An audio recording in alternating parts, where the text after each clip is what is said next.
Bien, iniciamos entonces. Bien, buenas tardes. La Facultad de Ingeniería en Electricidad y Computación les da la más cordial bienvenida a esta charla FIET, para arriba y para abajo, construyendo puentes para la investigación en interacción humano-computador entre Latinoamérica y el norte global. La charla FIET está a cargo de la doctora Marisol Wong Villacrés. La doctora Marisol Wong Villacrés tiene una amplia experiencia como catedrática de la Escuela Superior Politécnica del Litoral y se ha desempeñado profesionalmente como ingeniera de software en Holcim, Ecuador, y como docente de la Escuela Superior Politécnica del Litoral. Tiene una serie de publicaciones de alto impacto. A continuación doy paso a la charla de la doctora Marisol Wong Villacrés. Gracias, María Angélica. Gracias por la invitación. Voy a poner mi timer, disculpen que no, para no pasarme del tiempo.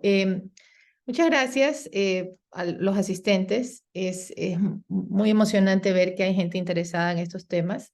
No específicamente, no solamente de HCI o Human Computer Interaction, sino de cómo podemos expandirlo. No, esta charla no es una charla de hallazgos en un software que se desplegó y vemos a ver qué parte de usabilidad funcionó. No, es una charla de el área de Human Computer Interaction en Latinoamérica, cómo se está desarrollando, qué cosas los profesionales en el área sienten que funcionan, qué cosas no.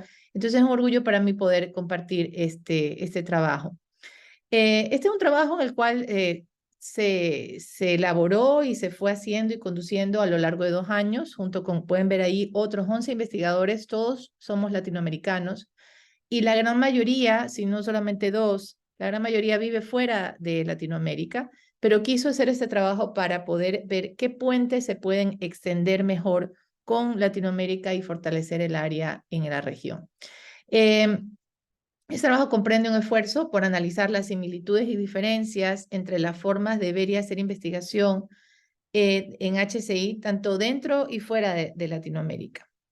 Bien, entonces, se me estancó. La investigación detrás de ese artículo inició en el 2020. O sea, se publicó recién el año pasado en la conferencia CHI, Computer Human Interaction, que es una de las conferencias más importantes en el área. Y comenzó porque empezamos a discutir entre personas que estábamos yendo acá y que estamos yendo a conferencias ACM, que somos latinoamericanos, ¿qué pasa con HCI en Latinoamérica? ¿Qué sabemos de cómo funciona HCI en Latinoamérica? ¿Cómo podemos extendernos más y formar mejor comunidad? Y no solo eso, sino infectar de cierta forma o lograr que la comunidad HCI mundial aprenda de lo que nosotros hacemos, sepa lo que hacemos y seamos un solo cuerpo, no solamente como HCI en Latinoamérica, HCI a nivel mundial.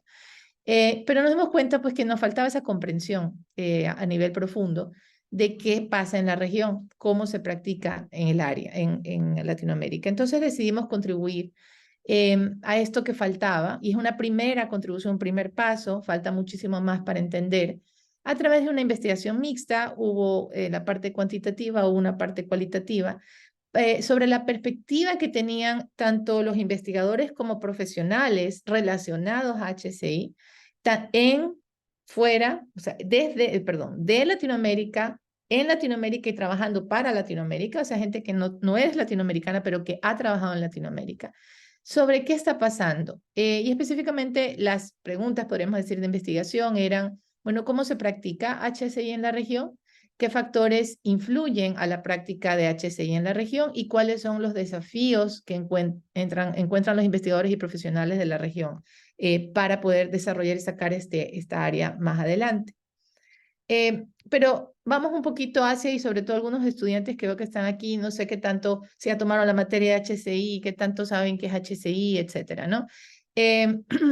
Human Computer Interaction es podemos decir, un campo de investigación dentro de lo que es ciencias computacionales, pero es uno muy particular porque es el más multidisciplinario de todos. Es el que no se centra solo en la parte de cómo lo hacemos más eficiente, sino que se centra también en la parte cognitiva, cómo funciona el cerebro y cómo el cerebro entiende con las aplicaciones que le está mostrando, pero también en la parte social, entonces incluso sociólogos, o sea, no solo psicólogos, sociólogos, gente que sabe de política, de ciencias políticas, etcétera, está involucrado porque HCI no solamente cubre la creación de artefactos, sino incluso la creación de políticas para regular el uso de artefactos. Entonces, por ejemplo, políticas para regular el uso de datos, privacidad, para regular el uso de AI, todo eso es el campo de HCI. O sea, es un campo muy diverso que no solamente genera tecnología, sino que tiene que ver con la parte social de la tecnología.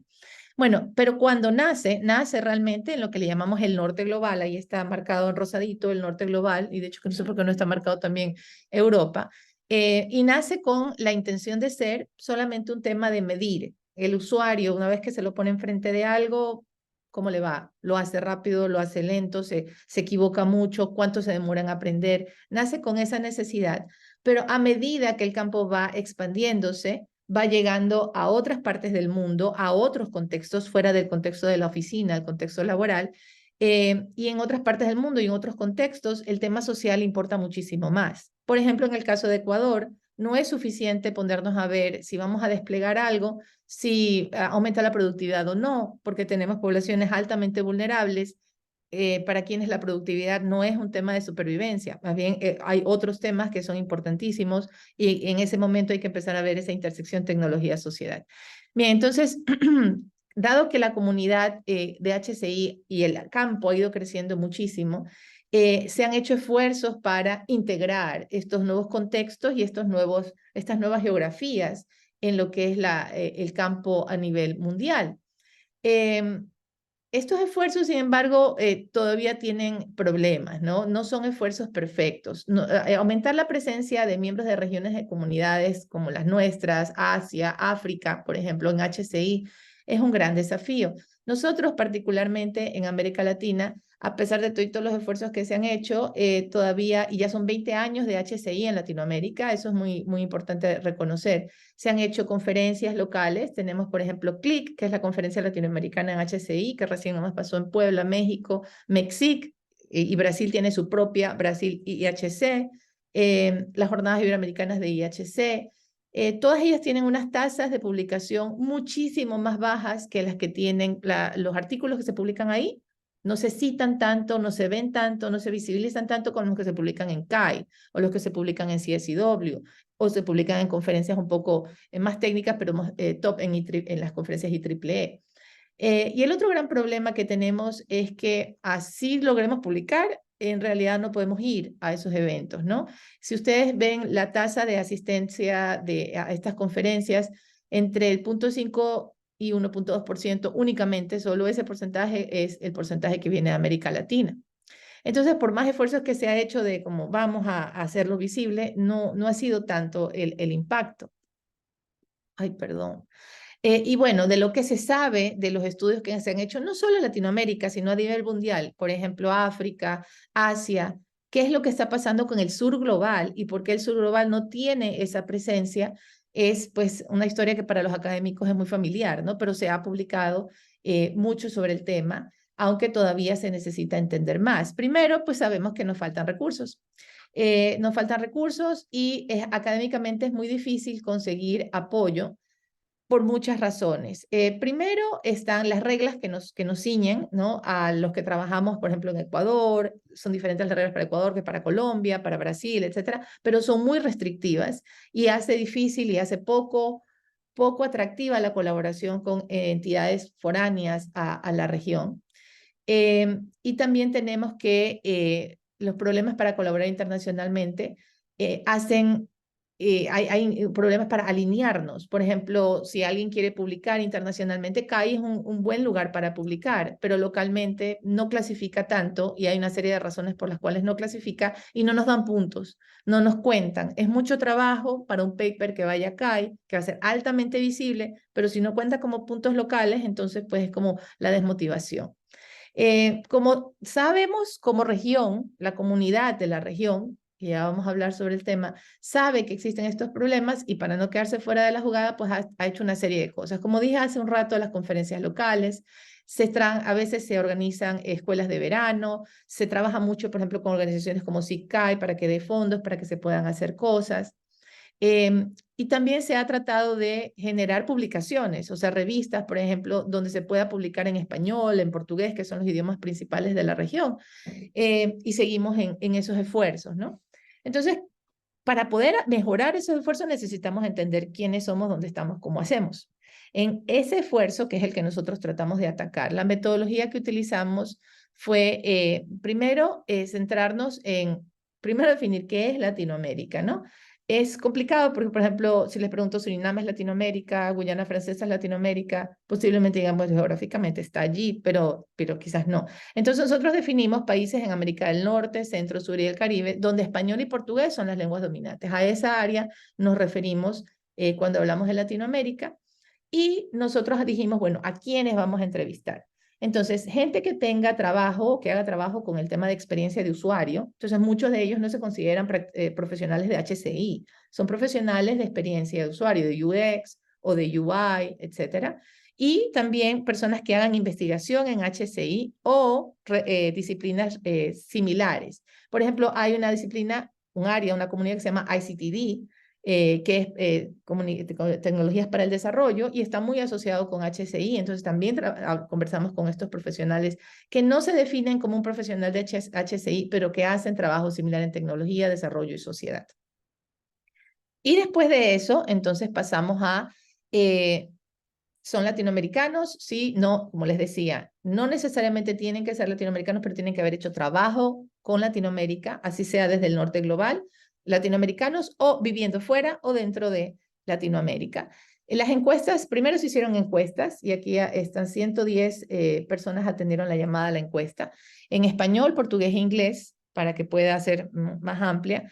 Y se les preguntaba campos de investigación, áreas de aplicación, lugares de publicación, métodos, población objetivo con las que trabajaban. Y también se les preguntaban pues, sus proyectos más memorables, los desafíos que habían enfrentado. De estos 110 que atendieron la llamada, 66 sí la completaron la encuesta, no todos la completaron. 50 se inscribieron en unas entrevistas de seguimiento y entrevistamos a 19 de esos participantes. Si no entrevistamos a más es porque llegamos a un punto de saturación es decir, se empezaban a repetir las historias y las tendencias con esos 19 participantes y además de eso, pues también los recursos no son ilimitados, ¿no? Bien, entonces, ¿cuáles fueron los resultados una vez que esto ha sido explicado? En los resultados cuantitativos, pues solamente como para tener una idea de los participantes, ¿no?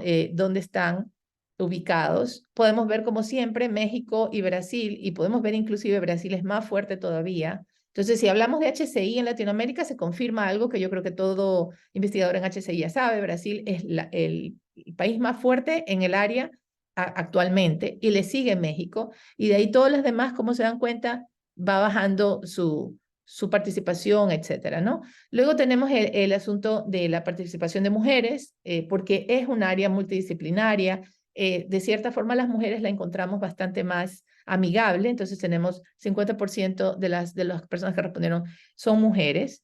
Y el área en la que trabajan academia, industria, gobierno, ¿no? Más que nada, sí, academia, menos de la industria y gobierno. Y vamos a ver entonces en los resultados cómo eso va afectando la idea de lo que es HCI en Latinoamérica.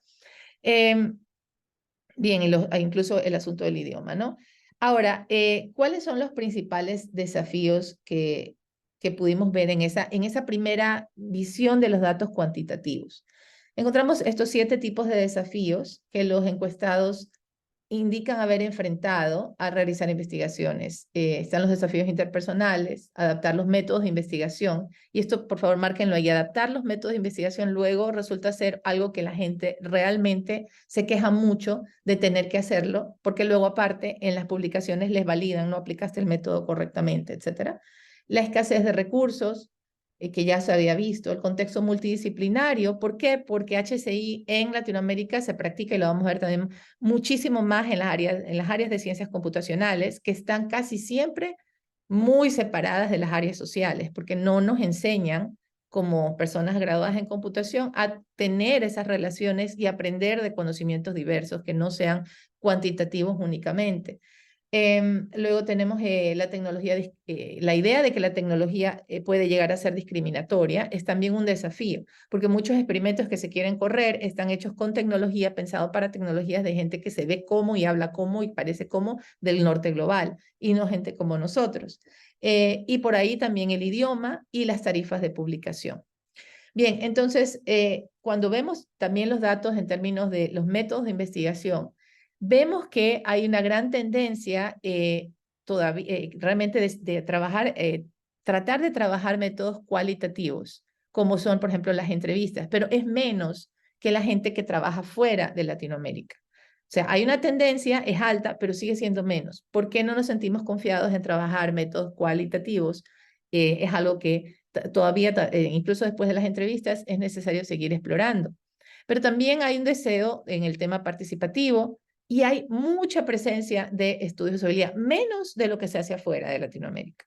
Entonces, eso también nos da una idea de, todavía el asunto es muy hacia los números, hay una gana de hacerlo más hacia lo cualitativo, pero la presencia local de ese tipo de metodologías todavía no es súper prevalente, ¿no? Y vemos, por ejemplo, estudios etnográficos que son altamente cualitativos, es menos la presencia de lo que es afuera. Ahora, en términos de desafíos, cuando se hizo este desglose, encontramos que realmente los participantes que estamos en la región percibimos que la tecnología es más discriminatoria y sentimos que enfrentamos más desafíos al tener que adaptar métodos y trabajar en ambientes multidisciplinarios que lo hace la gente que está fuera. Los latinoamericanos fuera fluyen más en eso porque la estructura alrededor lo impulsa más.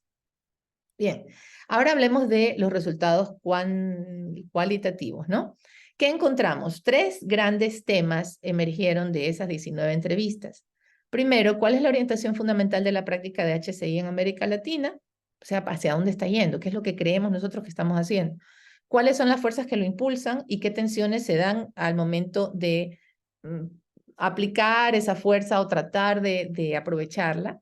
¿Y cuáles son las habilidades que quien practica HCI dice, bueno, la tengo que tener, esto me requiere y me demanda estas habilidades y qué tan fácil es o no desarrollarlas?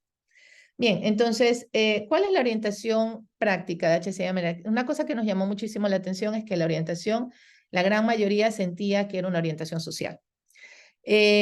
Compartieron que el haber sido testigos de las desigualdades sociales que son comunes en toda la región, que no podemos negarlas, los llevaban a utilizar estos métodos y conceptos relacionados a HCI como una forma de apoyar la transformación social que sentimos, me incluyo, es necesaria en la región. Tenemos esa cita de un participante que hablaba de la crisis de su país, fue quien la hizo involucrarse en investigación, en el caso de ella, hace investigación relacionada con datos, visualización de datos, en temas políticos, violencia, justicia social.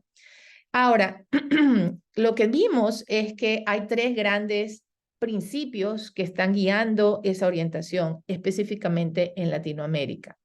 Primero, en base a lo que los participantes indicaban, hay una idea de que es importantísimo, si vas a hacer HCI en Latinoamérica, de actuar con suficiente cuidado y responsabilidad hacia las comunidades con las que se trabaja, para evitar que participar en proyectos tecnológicos termine haciendo más daño que bien. Entonces tenemos ahí, por ejemplo, esa cita de un participante que trabajó con comunidades inmigrantes latinoamericanas y decir, bueno, el ICE, que es el ICE de Estados Unidos, ¿no? El que se encarga de todo el tema de regresar a los migrantes a sus países, de que es muy importante y muy peligroso jugar con el tema de los datos, ¿no? Porque si cae en las manos del ICE puede causar deportación o detención.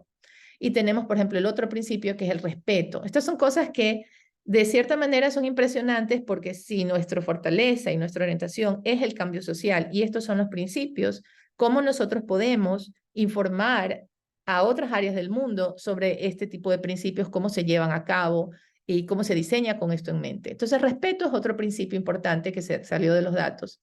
Siempre es relevante preguntarnos, dice el participante, a quién invitas a ser parte de tu investigación y a quiénes estás dejando a un lado. Es importante respetar el conocimiento, nos dijeron, de las comunidades, en lugar de venir y tratar de imponerles o extraer conocimiento de su lado para poder crear aplicaciones. Y la tercera cosa que nos supieron decir es una importante meta, más que principio, de constantemente desafiar el concepto que venga del norte global y buscar redefinirlo. Por ejemplo, nos contaba un participante que un concepto que le venía muy definido y muy que le limitaba en su investigación era el qué tan generalizable es esta investigación. No sé si le ha pasado, si aquí tenemos investigadores en HCI, pero es constante. Si yo hago una investigación en Ecuador, es como, pero eso qué tan generalizable, es algo de solo en Ecuador hay sicarios. Solo en Ecuador hay tal cosa, o sea, ¿por qué esto nos debería importar a los demás? Ese es un concepto de investigación, no solo de HCI, de investigación a nivel mundial. Entonces, había mucho deseo de constantemente, si vamos a trabajar hacia transformación social, desafiar esas ideas generalizables de todo lo que tiene que importa y redefinirlo como qué es realmente participación al momento de codiseñar tecnologías con los participantes y cosas de esa índole.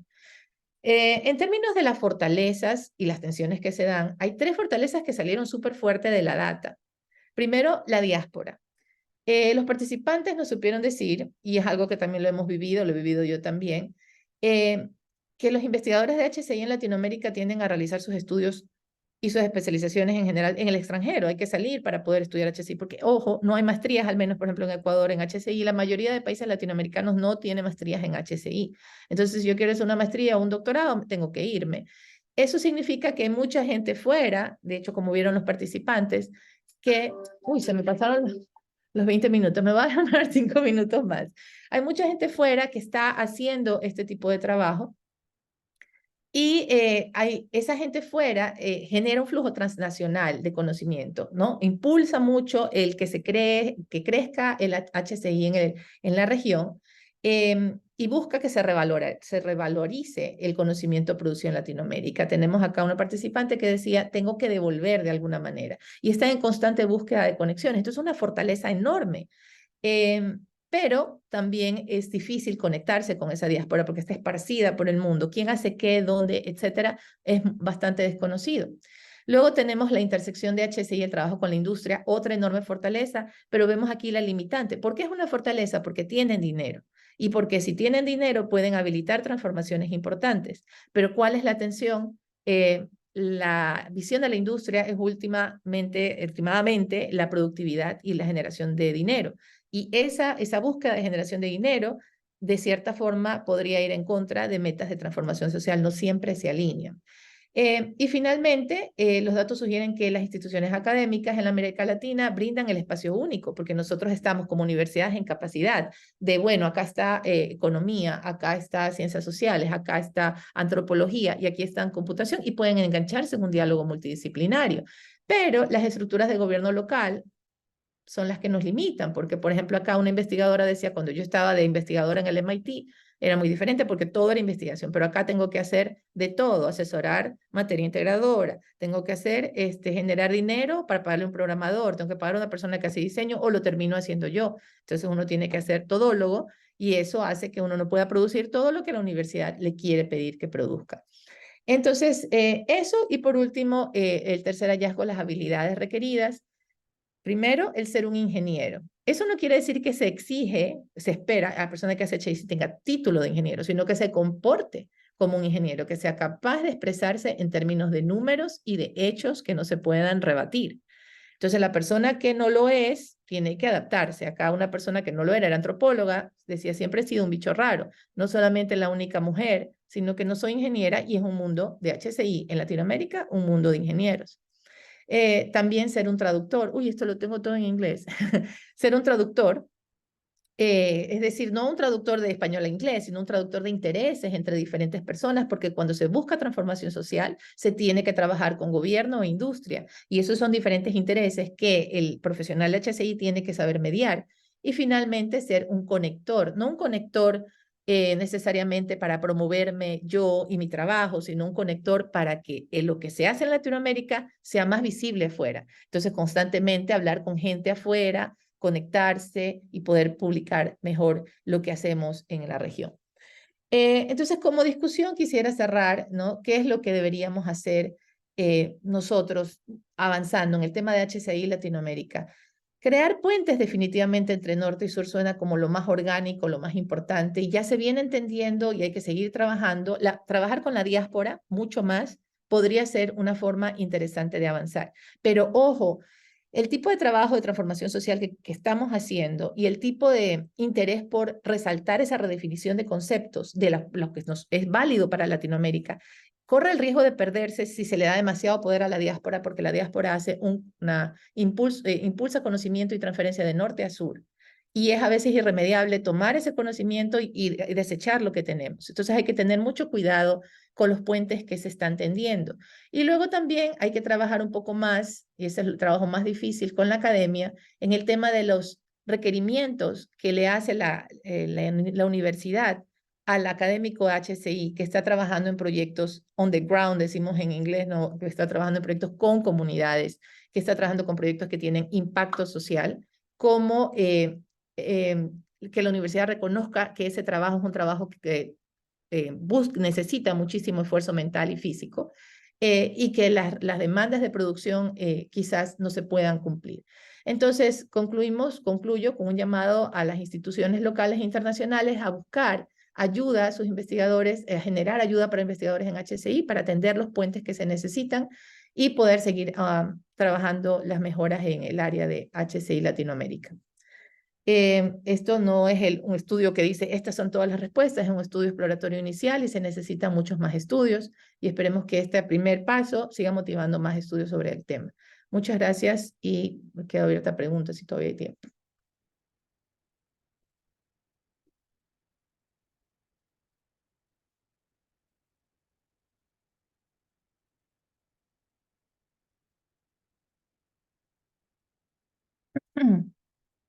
Angélica, ya terminé. ¿Hay alguien aquí?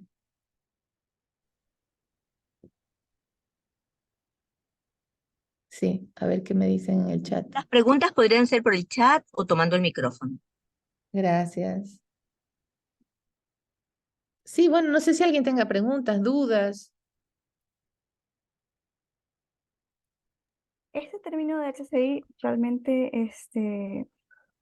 lo veo muy, no sé, muy inicial, se puede decir. ¿Desde cuánto tiempo lleva vigente este término investigativo? Porque casi, por ejemplo, hace 5 años atrás no se mencionaba. ¿Usted de qué carrera es? Telemática.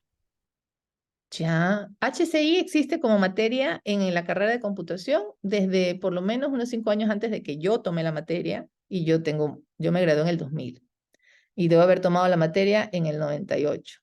Entonces son 2 años antes, aproximadamente desde el 96, SPOL tiene la materia de HCI y no sé por qué telemática no la conoce.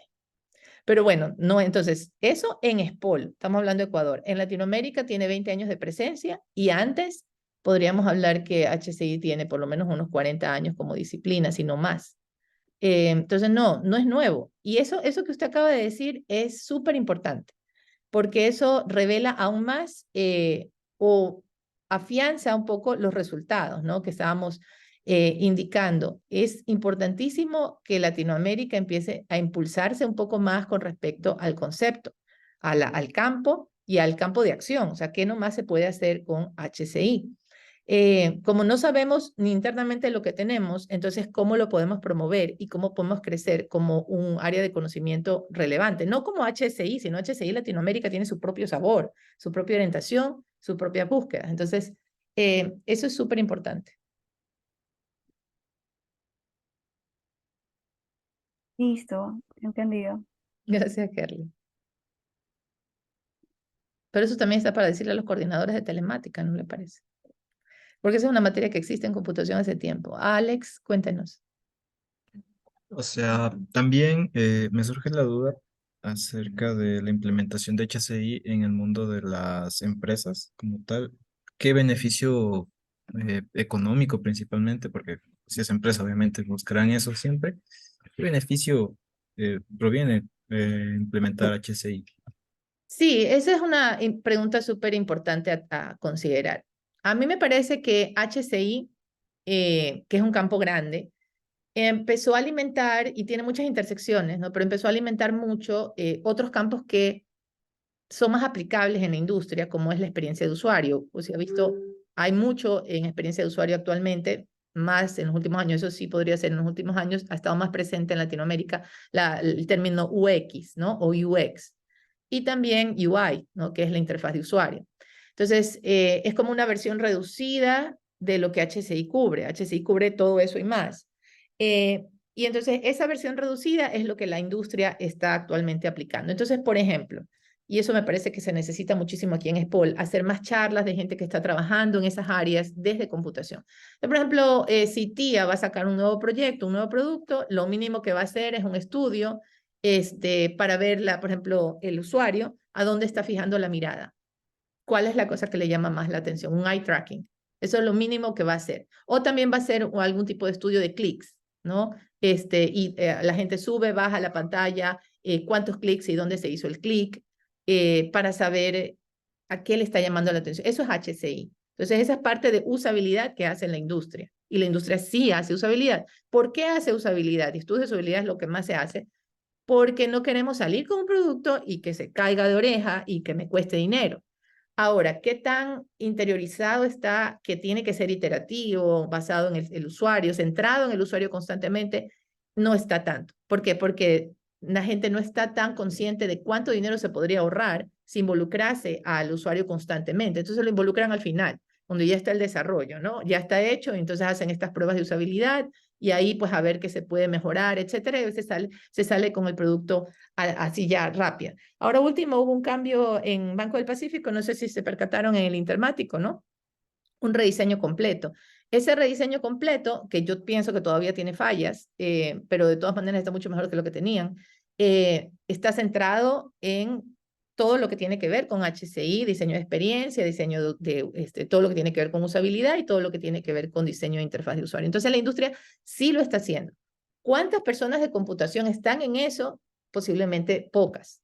¿Por qué? Porque hay mucha habilidad allí que no es únicamente de desarrollo. Hay la mayor parte de habilidad para poder hacer ese tipo de cosas es un tema de observación humana, de poder entender lo que está haciendo el humano, de poder anotar y analizar. Entonces, esa es una habilidad que le vendría bien también a la gente de computación. No sé si eso le ayude a Alex. Sí, muchas gracias por su aporte.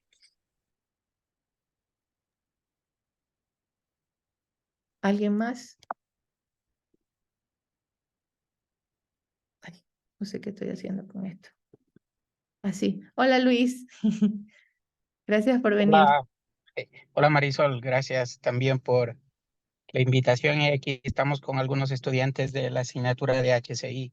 Ay, qué bueno. Entonces, bueno, por ver cómo van los avances, a ver, en relación a Ecuador, ¿no? ¿Qué es lo que se piensa hacer aquí en Ecuador, en las universidades públicas, etcétera? ¿Qué se tiene en mente, Marisol? Bueno, o sea, hemos formado la red de HCI.es. Son bastantes cosas que tenemos pendiente, yo creo, en el tema de Ecuador. Por ejemplo, esto que dijo la estudiante Kerly y lo mismo que dijo Alex, ¿no? O sea, ¿para qué es y cómo se come? Básicamente implica que el estudiantado que estamos generando en las universidades técnicas y las no técnicas, o sea, que no son necesariamente politécnicas, no está al tanto de la importancia del usuario dentro del proceso. Y es peligrosísimo, porque salen al mercado y nunca han escuchado el término y no saben todo lo que involucra ese término. Entonces, en Ecuador a mí me parece que la primera cosa que podríamos estar haciendo es involucrarnos más con la industria, no desde la perspectiva vamos a crear tecnología, sino que la industria nos venga a contar qué está haciendo con usabilidad, qué está haciendo con UX y cómo el estudiante en tecnologías puede tener un rol allí. Y tiene, de hecho, en la industria lo tiene. Lo que hay es una gran brecha.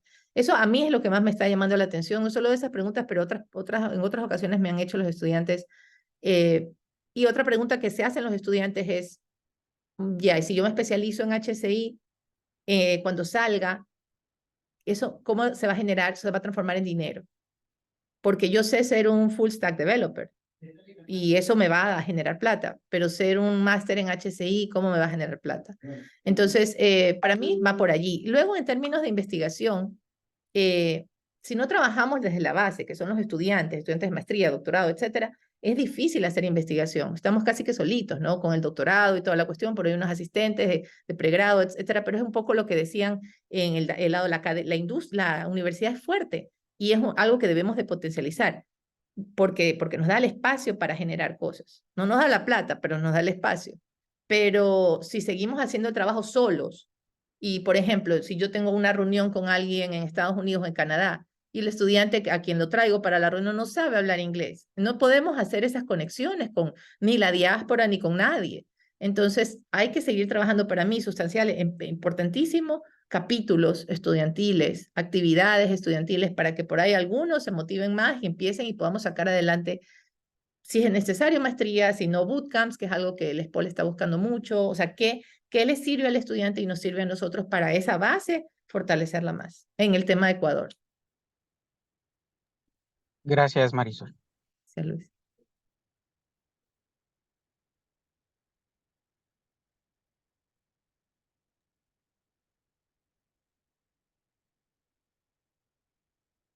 No sé si hay otras preguntas.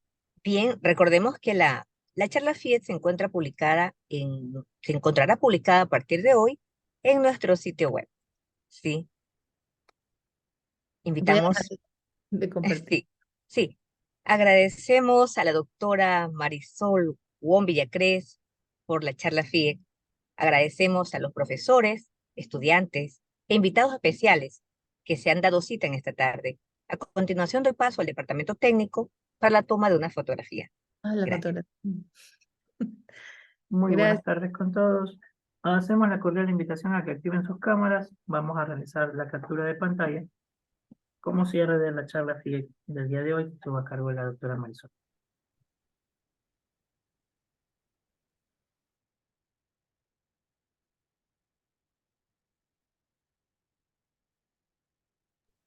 Perfecto, muy bien. Entonces, vamos a realizar la captura de pantalla a la cuenta de 3. Y vamos a ver si se une alguien más. Perfecto, muchísimas gracias. A la cuenta de 3. 1, 2 y 3. Perfecto, muchísimas gracias una vez más a los participantes y sobre todo a la doctora Marisol por un excelente tema que realizamos el día de hoy. Pasen bien. Muchas gracias. Gracias a todos. Hasta Muchas luego. gracias. Gracias, Angélica. Hasta luego. Muchísimas gracias. Chao. Gracias, Gracias. doctora Marisol Wong Villacrés. Gracias, señores. La charla FIET ha concluido. Que tengan buenas tardes. Gracias. Chao.